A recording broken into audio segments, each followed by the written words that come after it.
Supreme Commander стала одной из самых ярких стратегий ушедшего года.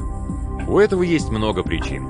Новые идеи, хорошая графика, большое разнообразие войск и тактики. Все это уже много раз описано в рецензиях. Значит ли это, что известен точный рецепт хорошей стратегии в реальном времени? Нет, удачных игр в этом жанре немного. Так в чем же секрет? В одном из интервью главный разработчик игры Крис Тейлор обронил фразу: «Supreme Commander — это игра о балансе». Странно, во всех стратегиях важен баланс. Что же значат эти слова? Первое, что приходит на ум при слове «баланс» — разница между сторонами военного конфликта. Тут Supreme Commander не слишком выделяется, потому что и люди, и роботы, и даже инопланетяне крайне похожи друг на друга. Отличия есть в характеристиках, но они становятся понятны лишь после тщательного изучения. Поклонники StarCraft те и вовсе будут разочарованы. Нет, дело не в этом. Второй шаг — это баланс между обороной и атакой. Здесь игра выглядит значительно интереснее и преподносит несколько сюрпризов. Сначала возникает впечатление, что защита сильнее атаки и часто выгоднее отсидеться на собственной базе. Так во многом и есть, но 4 этапа развития позволяют создавать все новые средства уничтожения, и на последнем из этих этапов пассивные действия стоят непоправимо дорого. Обратите внимание, в этом случае следить за балансом приходится уже игроку, развивая собственную расу. Конечно, что-то подобное встречается в большинстве стратегий, но здесь это один из важнейших принципов игры. Третья сторона баланса встречается уже далеко не во всех стратегиях. В Supreme Commander армия разделена на типы по тем же принципам, что и в реальности. У нас есть авиация, есть флот, есть сухопутные силы, есть артиллерия и ракетные войска. Излишнее увлечение одним из этих орудий чаще всего приводит к поражению. Честно говоря, с первой попытки эта часть игры не слишком удалась. Авиация была удивительно слабой, а пилоты славились невероятно глупыми привычками.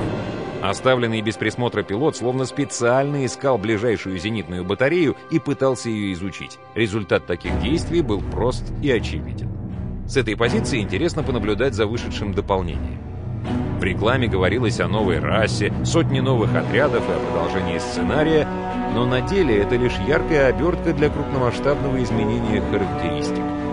И действительно, характеристики авиации возросли сразу в несколько раз, усилился и флот. В то же время эффектные, но излишне сильные ракеты потеряли немалую часть привлекательности. Легко убедиться, что главная работа при создании дополнения была проведена именно здесь, в характеристиках старых войск. Вот еще один пример.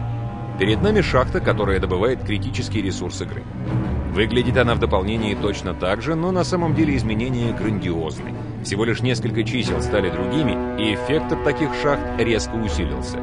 В результате изменилась вся стратегия. Теперь игроки должны стать агрессивнее, а появление линии фронта стало маловероятным.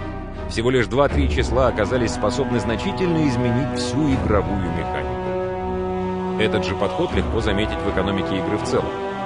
Накопление ресурсов здесь не в почете. Наоборот, мы должны, словно бухгалтеры, постоянно уравнивать доходы с расходами. Неиспользованные ресурсы безвозвратно пропадают, и неосторожный экономист быстро отстанет от коллег. Вся экономика изначально задумана на основе идей о равновесии.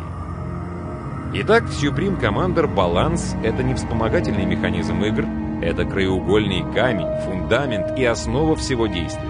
Это не случайность, так и было задумано. Теперь мы видим, что за сотнями отрядов и ядерными взрывами постоянно была общая идея. Разработчики представляли себе не полоумного игрока с невероятной скоростью забивающего мышь. Их игрок постоянно ловит равновесие на тонкой грани эффективного развития. Если присмотреться, многочисленные отряды и яркие взрывы скрывают за собой элегантную гармонию. Может быть, наша цель в игре вовсе не победить, а оценить красоту созданного мира.